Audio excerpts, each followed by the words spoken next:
What is up? Welcome into your daily Buckeye Blitz. Let's blitz it. Let's get blitzed. Blitzed? That doesn't make sense. Let's get blitzed. You know who it is. It's Joe from the Buckeye Cast, bringing you your daily Buckeye Blitz for a Thursday, September 15th, 2022. A thirsty Thursday, as always. Every day is thirsty. It's thirsty Monday, thirsty Tuesday, Wednesday. It doesn't matter. Anyway, pour something on ice today or tonight. Make it feel all right. I got to work on that. Anyways, no more rhymes, no more songs, I promise. As always, hope you guys are following the show on YouTube or podcast form or Facebook, wherever you can find it. Please check us out on social media, Twitter, Instagram, Facebook, all that stuff. And let's get into our itchies. Our 5-minute show today is highlights from the Ryan Day and Jim Knowles press conference from Tuesday. I like doing this once in a while because I like to kind of read between the lines sometimes, or sometimes they just give you info straight out. There's not much reading between the lines. So quickly, let's get into these things because I'm really interested in the team's health overall, injuries and whatnot. So Ryan Day's health update, he looks fine. I think he'll be fine. Just kidding. So his injuries on the team, JSN and Fleming are expected to be back this week for the Toledo Rockets game. Good news. I'll believe it when I see it if both of them play. I got the over-under at 1. So I think JSN probably will play. His injury doesn't seem to be too lingering or too long-term. Fleming, game time decision like every week. So I think it'd be good for both of them to play and get some reps before the Wisconsin game. And that is a night game. Don't forget blackout. So wear your black. Hancock, Jordan Hancock is supposed to be back. So all in all, the team should be fully healthy. There was no issue with Mike Hall going out of the game last week. He probably could have come back in. So we should be good to go. Hancock should be able to rotate in if Denzel goes off the reservation again. And Jim Knowles says we need him back. Again, with only 6 corners, scholarship corners, we need everybody healthy. J.K. Johnson filled in well, played about 50 snaps last week of, I think, 74. So we need the dudes. Depth. Caden Curry, this guy. Ryan Day and Jim Knowles both had nothing but glowing things to say about Caden Curry. They both really like him. They say it's a big deal that he's making plays even at late in the game against Arkansas State. Ryan Day specifically said it's 1,000% important for a player to make plays even in garbage time against a garbage team. So Jim Knowles basically echoed all of that, and so I would expect to see a more Caden Curry, maybe a little earlier than later. Especially as the season progresses. So I think he'll be filling in for Jack at that Jack position, rotating in there, but not in the first half. I wouldn't say that, but as games get out of hand in the second half, for sure. Dude had a great game in limited action. Jim Knowles, he talked about the defense. The philosophy is this is a right now proposition, he calls it. Either you stop the other team or you don't. There's an instant result. He does want the takeaways to be better because we haven't logged a turnover yet. Got a couple sacks here and there, but no turnovers yet. His point is, though, it's just one metric, one measurement to a good defense. So he's happy where they're at in the other metrics, but obviously he would like the takeaways to be better.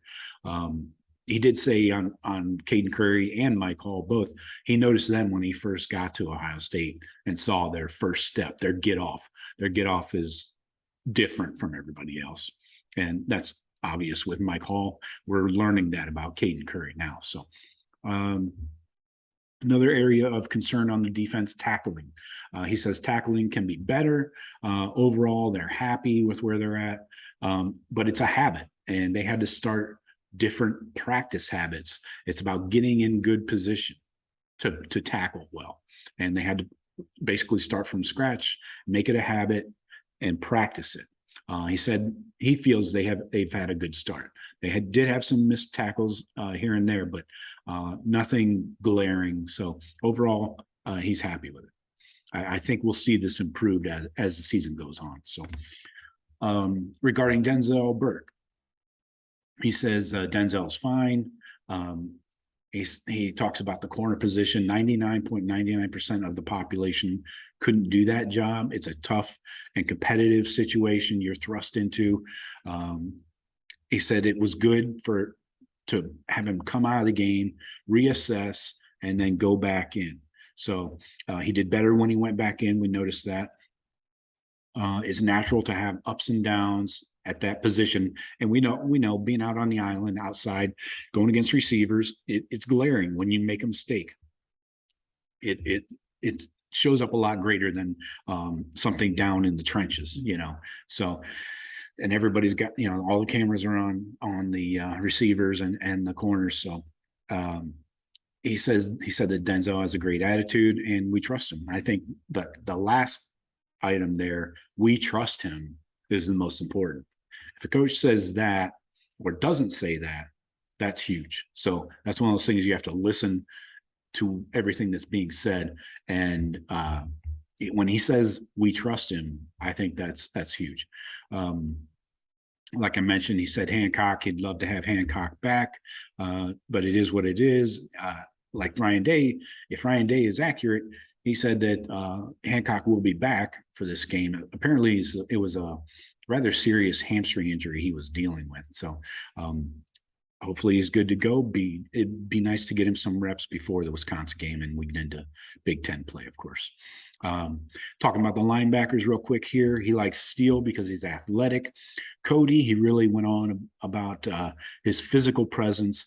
He calls it a stable mindset, and he handles all the calls and checks that they have from the position. So he's happy to have three guys that can play, with Tommy included there.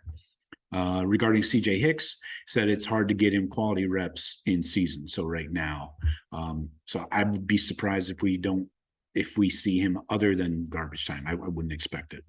He's really going to have to flash in special teams or earn it in other ways, Last item, Jim Knowles, and I agree with him on this. I love his attitude, and he's a no bullshit kind of guy, and he's not going to play that bend but don't break style, even though that's kind of what it looked like on Saturday, where they gave up big plays and yards, and allowed them into the red zone and held them to field goals. He says he doesn't like being associated with a bend but don't break defense. He said he would never call a game like that, and he every down, every series, he's chirping, he's saying hold the line, go out there, hold the line. So I love that style. I agree with it. You might say it's a little too aggressive. I don't think so. I think defense is meant to stop somebody, whether it's on their 20 or midfield, wherever it is. You keep them from getting yards, period. I mean, what are we doing here? If we're playing a bend but don't break, we'll give you 30 or 40 yards, but that's it. No more. Not a single yard more. You can't play that way, I don't think. Not anymore, not in today's game. So great nuggets. Oh, I said that word nuggets. I promised I wasn't going to say that.